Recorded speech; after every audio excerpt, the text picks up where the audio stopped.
Okay, how to graph in MOER. So you will see graph paper. They'll have all the grid squares in, similar to mine.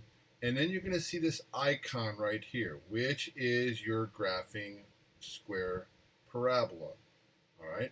And it has two red dots. These are the 2 points that you have to plot. So what you have to plot is the vertex first. So we're always going to plot the vertex point on the graph first. Second, the next point is going to be the one to the right, up or down, your 1A, or like I said, one to the right, down. So in this particular case, this last one we had, here's your A value, was -2. So to graph my line, you'll click your icon, plot your first point at the vertex, go one to the right, down 2 squares, plot that point, and then the entire graph will appear. It'll fill the whole graph. And then save it, and then check it. And that's how you graph in MOER. It's the vertex first, then you're either going one to the right, up 1A, or one to the right, down 1A. Let me put that 1A here. Okay, now there is a dilemma. Sometimes you're going to be asked to possibly graph a fraction. So let me erase this, and let's go back to that, and let's do it this time 1/3 x squared. And you go to your mouse and you click your icon, you click the origin, the vertex, and you want to go one to the right, and you try to move it up just a little bit, and then all of a sudden the pointer's up here at 1. And you can't go up 1/3 of a square. What do? Well, I want you to notice a pattern in your y's. Remember we said it's 1, 3, 5, 7, 9. I multiply this by this third.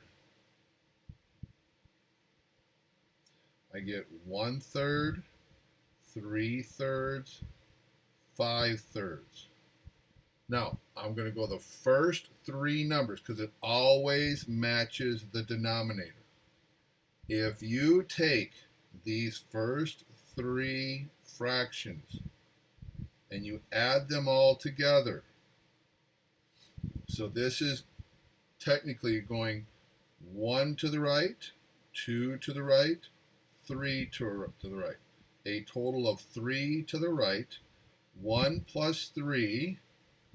1 plus 3 is 4 plus 5. That's 9.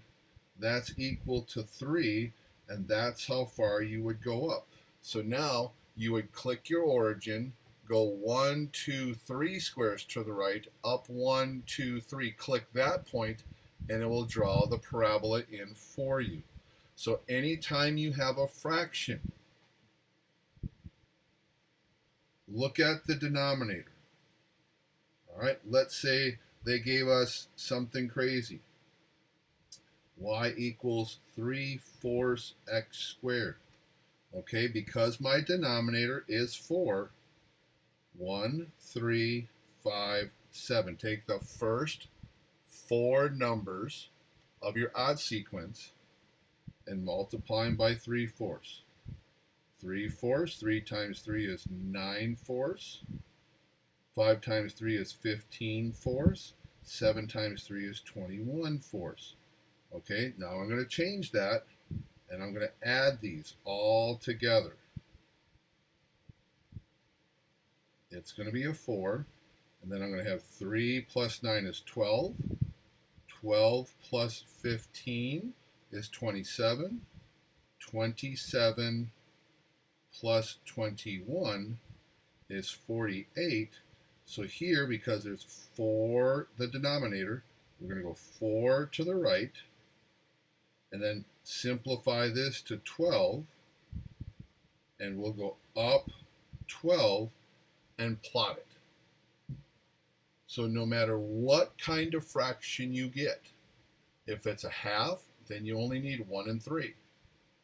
If it's a 3, you need the first 3 numbers. If it's a 4, you need the first 4 numbers. If it's a 5, you need the first 5 numbers.